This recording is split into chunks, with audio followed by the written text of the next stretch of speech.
Hi everybody, welcome back. आज हम acromioclavicular joint का इंजुरी स्पेसिफिकली स्पोर्ट्स में जब होता है तो हम क्या करते हैं, कैसे आइडेंटिफाई करें और कंप्लीट इंफॉर्मेशन देने जा रहे हैं। ध्यान से सुनिएगा। ये एक्रोमियोक्लेविकुलर जॉइंट होता कहाँ है? ये क्लाविकल का सबसे जो लास्ट एंड है, शोल्डर के टिप पे ही है, वो इधर। तो ये जॉइंट में इंजुरी बहुत कॉमन है। कभी भी आप ये कोई स्पोर्ट्स खेलने के टाइम में, कोई भी खेल के टाइम में अगर आपको ये इंजरी होता है तो यहाँ पे बहुत ज्यादा पेन होगा। शोल्डर टिप पे ही पेन होगा, जो सबसे प्रोमिनेंट पॉइंट है शोल्डर का, उसमें वहां पे पेन होता है।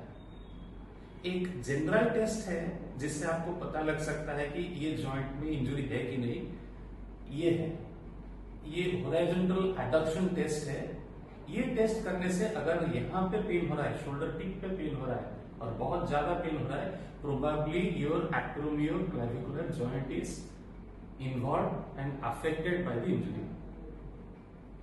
इसमें 3 ग्रेड देखा जाता है, ग्रेड 1, 2 और 3। ग्रेड 1 में जो एक्रोमियोक्लेविकुलर जॉइंट का कैप्सुलर लिगामेंट है उसमें इंजरी होता है। ग्रेड 2 में आपका एक्रोमियोक्लेविकुलर लिगामेंट और कैप्सुलर लिगामेंट दोनों अफेक्टेड होता है और उसमें स्लाइड स्टेप देखा जाएगा। ये क्लाविकल थोड़ा उठ के रहेगा। ये क्लाविकल अगर मार्क करेंगे तो ये क्लाविकल नॉर्मल रहेगा और ये क्लाविकल का जो लैटरल एंड है, साइड वाला एंड है, वो थोड़ा उठ के रहेगा, स्टेप जैसा दिखाई देगा। और ग्रेड 3 में आपका ग्रेड 2 में जो है उसके साथ कोरैकोक्लेविकुलर लिगामेंट इंजुरी रहता है, जिसमें मार्क डिफॉर्मिटी रहता है। वो स्टेप जो है वो बहुत ज्यादा रहेगा और आपको वो उसको दबा के ऐसे देख सकते हैं, वो नीचे चला जाएगा फिर ऊपर वापस आ जाएगा। ठीक है, ये 3 टाइप का इंजुरी है, ग्रेड 1, 2 एंड 3। 1 में डिफॉर्मिटी नहीं रहता है, केवल पेन रहता है। तो क्या ट्रीटमेंट है? एंटी इंफ्लेमेटरी, जो भी एंटी इंफ्लेमेटरी जनरली दिया जाता है वो दिया जाता है। इसमें पहले तो शोल्डर स्लिंग में हाथ रख देते हैं। कितना दिन के लिए? 10 से 14 दिन के लिए हाथ ऐसे यूं रखना पड़ेगा। एंटी इंफ्लेमेटरी लेना पड़ेगा, फिजियोथेरेपी लेना पड़ेगा। रिटर्न टू स्पोर्ट्स कब वापस खेल सकते हैं? इट्स रफली अराउंड 15 डेज। और जो सेकेंड कैटेगरी का आपका इंजुरी है, जिसमें capsule plus acromioclavicular ligament injury रहता है और स्लाइट स्टेप डिफॉर्मिटी रहता है, तो उसमें क्या कर सकते हैं? जो हम इसमें करेंगे, जो हम फर्स्ट ग्रेड ऑफ इंजुरी में फॉलो करेंगे वो ही फॉलो करेंगे, लेकिन स्पोर्ट्स को 1.5 महीना से पहले हम रिटर्न नहीं करेंगे।